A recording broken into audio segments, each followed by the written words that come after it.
뉴스를 보면 이상하고 무서운 일이 벌어지고 있어요. 특히 이란과 미국의 전쟁은 전 세계 사람들을 놀라게 하였죠. 트럼프는 어쩌면 역사상 가장 많은 논란을 일으킨 미국 대통령이 될 것이라는 생각이 드네요. 그리고 이런 트럼프가 보여주는 모습은 항상 불확실한 가능성을 보여주고 있습니다. 최근에 있었던 관세 또한 마찬가지인데요. 한쪽에선 관세를 15% 인상해서 부과하겠다 하면서 공포를 조장하고, 또 한쪽에선 관세가 시장에 주는 영향은 미비하다고 주장합니다. 도대체 어느 게 맞는 거죠? 여기서 누구 하나 속 시원하게 무엇이 맞다에 대해서 객관적으로 제대로 설명해 주는 사람이 없었습니다. 검색창에 한번 검색해서 긁어올 수 있는 뉴스들로 라디오 마냥 읊어드리는 게 아닌 시장 상황이 정확히 어떻게 돌아가고 있는지를 객관적인 데이터로 이야기 드리려고 하는데요. 지금부터 시작하겠습니다. 안녕하세요, 김선우입니다. 먼저 지금 상황부터 정확하게 짚고 넘어갑시다. 왜 가격은 내리지도 오르지도 못하고 몇 주째 옆으로 기고만 있는가? 현재 시장은 불확실성을 어떻게 통제하고 있고 옆으로 기게 만든 주체는 과연 누구인가에 대한 설명을 드리겠습니다. 2월 20일 미국 대법원이 트럼프의 관세를 위헌이라고 판결합니다. 쉽게 말해 불법이라는 거죠. 이 소식이 나오자마자 시장에서는 두 가지 반응이 나왔습니다. 한쪽에서는 관세 연극 끝났다. 또 다른 한쪽에서는 트럼프가 또 다른 방법을 쓸 거다. 둘 다 반은 맞아요. 그런데 중요한 건 따로 있었습니다. 위헌 판결이 나자마자 트럼프는 즉각 플랜 B를 실행합니다. 1974년 무역법 제12조를 발동해서 관세를 새로 부과했어요. 그러자 또 시장이 불안해하죠.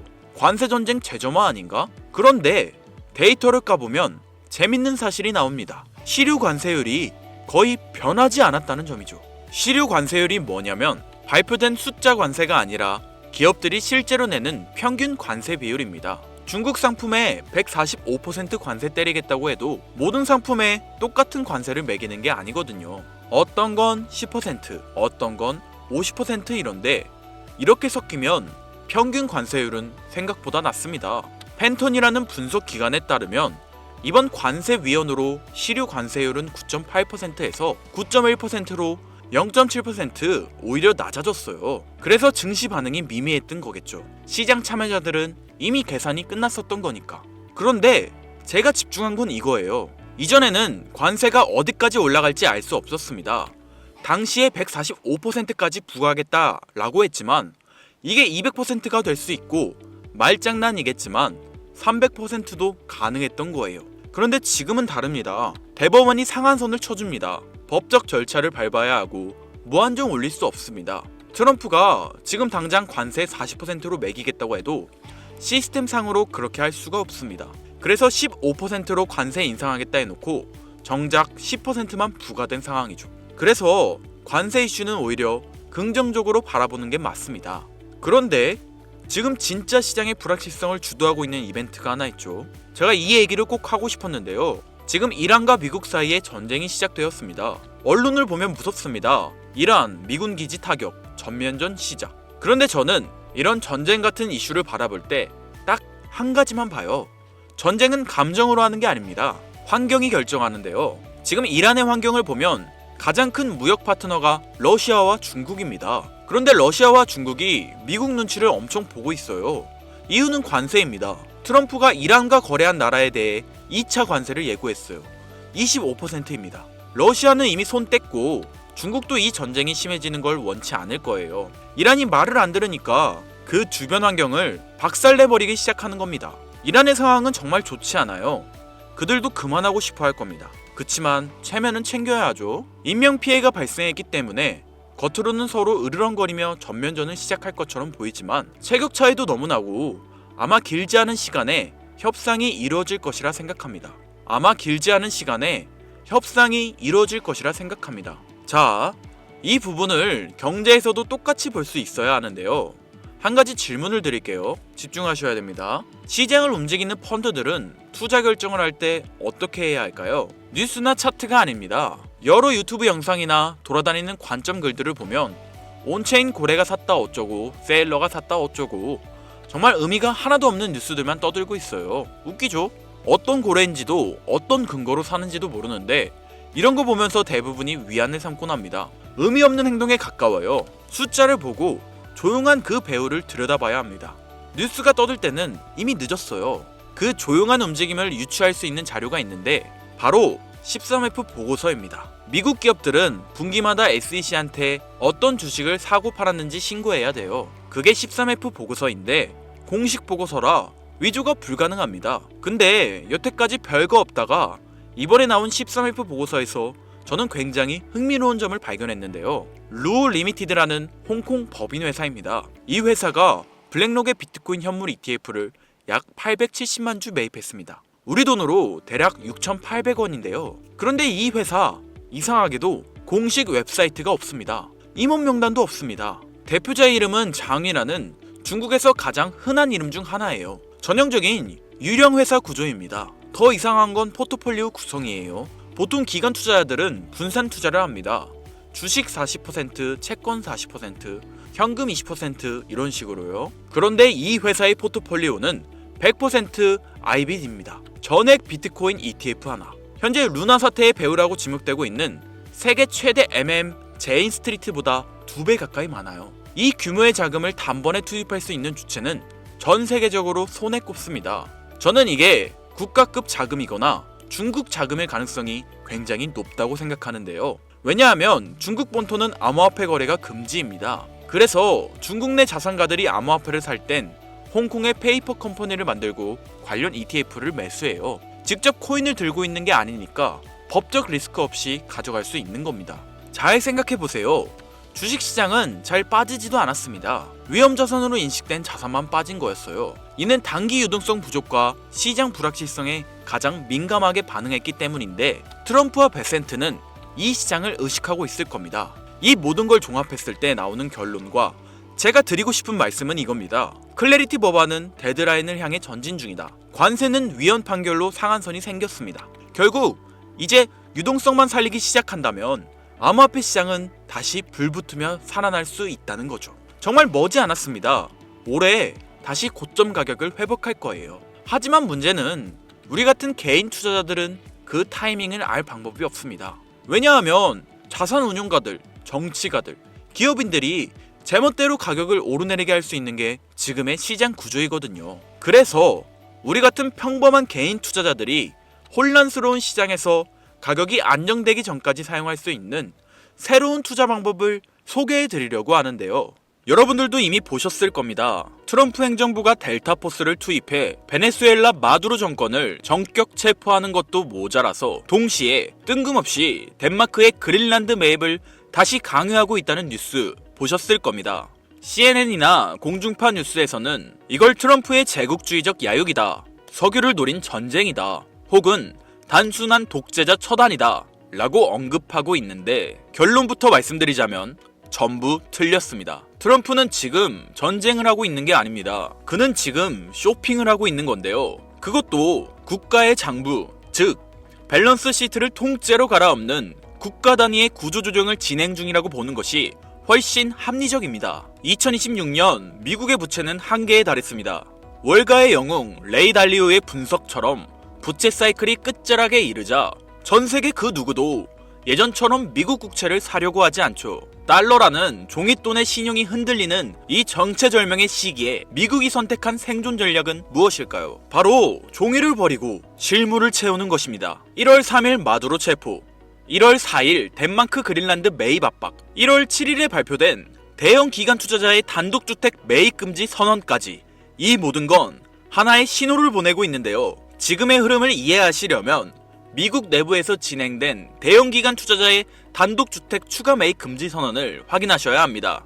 표면적인 명분은 훌륭하죠. 블랙록 같은 거대한 자본을 가지고 있는 대형 투자자들이 우리 서민들이 사야 할 집을 다 사버리니까 서민들은 살 집이 없어지고 월세가 너무 비싸지는 겁니다. 그러니 트럼프 입장에선 야, 기관들 이제 부동산에서 손 떼 라고 발표한 건데요. 당연히 서민들은 환호하였습니다. 하지만 저는 트럼프의 움직임과 이 법안이 반드시 하나의 연결고리를 가지고 있을 것이라 확신했는데요. 금융의 관점에서 이 조치는 기업들에게 부동산 시장에 대한 사형 선고나 다름없습니다. 지금까지 거대 기업들은 남아도는 현금 유동성을 어디에 파킹해놨습니까? 가장 안전하고 덩어리가 큰 미국 부동산이었습니다. 말 그대로 기업들의 전용 주차 자리 중 하나를 정부에서 막아버린 겁니다. 그렇다면 부동산 시장에 사용되었을 수천, 수조 원의 돈은 어디로 흘러들어갈까요? 돈은 가만히 있으면 그 가치가 떨어집니다. 그 말은 어딘가로는 반드시 흘러가게 된다는 건데, 주식시장은 이미 대세 상승장이 시작된 지 오래됐고 AI 거품론으로 언제 떨어질지 모르는 상황입니다. 미국 부채율이 높아 채권은 매력이 없고 갈 곳을 잃은 이 거대한 유동성을 받아줄 덩어리가 크면서 아직 저평가된 새로운 그릇이 필요해진 시점인 거죠. 그런데 기업들이 방법을 궁리하던 와중 미국 정부가 대놓고 방향을 제시해 주었습니다. 미국 청산예탁결제원 DTCC가 발표한 스마트 나비 프로젝트와 캔톤 네트워크 테스트. 이게 전문용어라 어렵게 느껴지시겠지만 쉽게 말해서 주식이나 부동산 같은 실물 자산을 코인으로 만들어서 기관들끼리 24시간 거래할 수 있게 만든 기업 전용 네트워크 RWA가 되겠습니다. 트럼프는 한쪽에서는 행정명령으로 구시대의 자산인 실물 부동산 매입을 막아버리고 다른 한쪽에서는 법안을 통해 신시대의 자산인 디지털 자산 시장에 문을 열어주고 있는 겁니다. 자, 그렇다면 여기서 의문이 드실 겁니다. 이들이 이렇게 강제적으로 고여있는 자본을 움직이려는 이유는 무엇일까요? 단순히 비트코인 2억, 3억 가는 게 목표라서요? 아닙니다. 그들이 보고 있는 건 코인 시장을 넘어선 더 거대하고 본질적인 패권의 이동입니다. 최근 일론 머스크는 한 팟캐스트에서 이런 말을 했습니다. 미래의 화폐는 달러나 금이 아니라 전력량 에너지가 곧 화폐가 될 것이라고요. 이게 당장 들으셨을 땐 이해가 어려우시겠지만 핵심은 이겁니다. 지금까지의 달러는 신용을 기반으로 사용되었습니다. 미국 정부가 보증한다는 믿음에 기반한 어떻게 보면 그냥 종이 쪼가리였죠. 하지만 지금 세상은 변하고 있습니다. 앞으로는 AI와 로봇이 일을 하는 세상이 올 거고 이를 움직이는 건 종이가 아니라 바로 전기입니다. 전기가 끊기면 AI도 금융도 비트코인도 멈춥니다. 즉, 전기를 가진 자가 화폐를 발행하는 권력을 진다. 이것이 바로 머스크가 꿰뚫어본 에너지의 본질인 겁니다. 왜 트럼프가 이 시국에 갑자기 델타포스를 베네수엘라로 보내고 덴마크한테 그린란드를 내놓으라고 윽박지르는지 이상하지 않으셨습니까? 언론은 영토 확장이라 떠들고 있지만 머스크 관점에서 보면 이건 초대형 배터리를 확보하기 위한 전략적 움직임인 겁니다. 베네수엘라의 끈적한 중진류는 AI를 돌릴 발전 연료이고 그린란드의 만년설은 불타오르는 데이터 센터를 식혀줄 천연 냉각수인 겁니다. 결국 미국은 지금 달러라는 종이 쪼가리 패권이 저물어가는 것을 인정하고 에너지와 비트코인이라는 새로운 패권으로 갈아타기 위해 국가의 체질을 새롭게 뜯어고치고 있는 거죠. 머스크는 방향을 가리켰고 트럼프는 이미 움직이고 있습니다. 그리고 여기서 제가 앞서 강조했던 DTCC와 캔톤 네트워크가 중요한 건데요. 기관들은 썬팅 짓게 된 자신들만의 프라이빗 체인을 원합니다. 상식적으로 생각해 보십시오. 블랙록이나 JP 모건 같은 월가 하이에나들이 자금 흐름을 누구나 지갑 주소만 알면 실시간으로 다 들여다볼 수 있는 퍼블릭 블록체인 위에서 굴리고 싶어 할까요? 자신들의 포지션이 노출되면 경쟁사에게 공격당하거나 선행 매매를 당할 수 있는데 미쳤다고 그 길을 주력으로 쓰겠습니까? 그들은 철저하게 프라이버시가 보장되고 신원이 인증된 기관끼리만 거래할 수 있는 네트워크가 필요합니다. 그런데 기업들이 자기들끼리 노는 프라이빗 체인을 쓰면 개인 투자자들은 캔톤 네트워크에는 우리가 투자도 못하고 이걸 알아도 무슨 상관이냐 라고 생각하게 될 텐데 맞습니다. 우리는 여기에 투자를 못하죠. 하지만 여기에는 틈새가 존재합니다. 기관들이 자기들끼리 지하 고속도로에서 돈을 굴리더라도 결국 그 유동성을 현금화하거나 외부로 빼내려면 반드시 일반 국도인 퍼블릭 체인과 만나는 인터체인지를 거쳐야만 합니다. 즉 기관의 프라이빗 장부와 우리가 쓰는 퍼블릭 블록체인을 기술적으로 그리고 법적으로 연결해주는 유일한 연결고리. 그러면서도 머스크가 강조한 에너지 데이터까지 처리할 수 있는 미들웨어 코인이 반드시 필요한 거죠. 이건 가능성의 이야기를 하는 게 아니에요. 반드시 이루어질 절차 중 하나입니다. 기관들의 비밀 문서와 머스크의 발언을 종합했을 때 이 히든 코인은 반드시 다음 3가지 조건을 충족해야만 할 것입니다. 첫 번째 조건, 기관들의 자금은 캔톤 네트워크라는 자기들만의 지하 벙커에 숨어 있습니다. 기관들이 캔톤 네트워크 지하에서 굴리던 자산을 밖으로 빼낼 때 빠르고 거대한 물량을 순식간에 소화시킬 수 있어야 하죠. 즉, 여러분이 찾아야 할 코인은 이더리움 계열의 느려 터진 구형 모델이 아니라 기관들의 고속 거래를 감당할 수 있는 새로운 인프라 안에 숨어 있을 확률이 매우 높습니다. 두 번째 조건, 머스크의 영수증이어야 합니다. 이게 진짜 핵심인데요. 일론 머스크는 앞으로의 화폐는 전력이라고 말했습니다. 발전소에서 생산된 전력, 데이터 센터의 컴퓨팅 파워, 이 무형의 에너지를 실시간으로 블록체인에 기록하고 토큰으로 바꿔주는 기술. 전문 용어로 DP인이라 불리는 탈중앙화 물리 인프라가 결합되어야 하죠. 단순히 금융만 연결하는 게 아니라 에너지 데이터를 처리할 수 있는 오라클 기능이 탑재되어 있어야 하는 겁니다. 세 번째 조건, 규제 준수 딱지가 붙어 있는가입니다. 익명성 뒤에 숨어서 자금 세탁이나 하는 코인들은 기관들이 사용할 수 없습니다.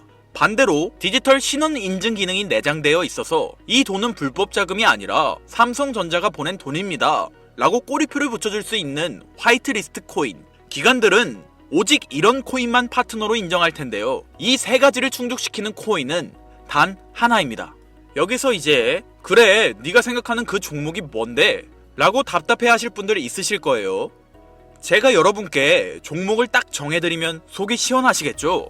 하지만 저는 종목을 찝어주는 리딩방을 운영하려는 게 아닙니다. 저는 여러분께 고기를 잡을 수 있는 그물을 만들어 드릴 건데요. 이 그물에 걸리는 코인이 있다면 그게 바로 2026년 전 세계에서 가장 주목받는 히든 코인이 될 것입니다. 그리고 그 히든 코인을 저는 영상에서 공개할 생각입니다. 솔직히 남들에게 공유해드리는 게 아깝습니다. 저 또한 전업 트레이더이기 때문에 한 달, 두 달을 밤을 새워가며 분석한 이 종목을 그냥 공개한다는 게 솔직한 마음으로 아깝다는 심정이 드는 게 사실입니다.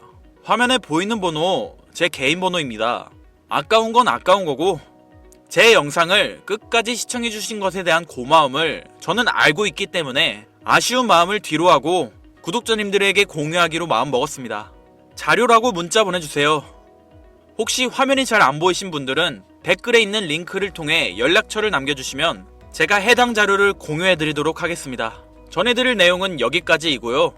영상 재미있게 보신 분들은 구독과 좋아요 한 번씩 꾹꾹 눌러주시고 다음에 더 좋은 영상으로 찾아오겠습니다. 감사합니다. 김선우였습니다.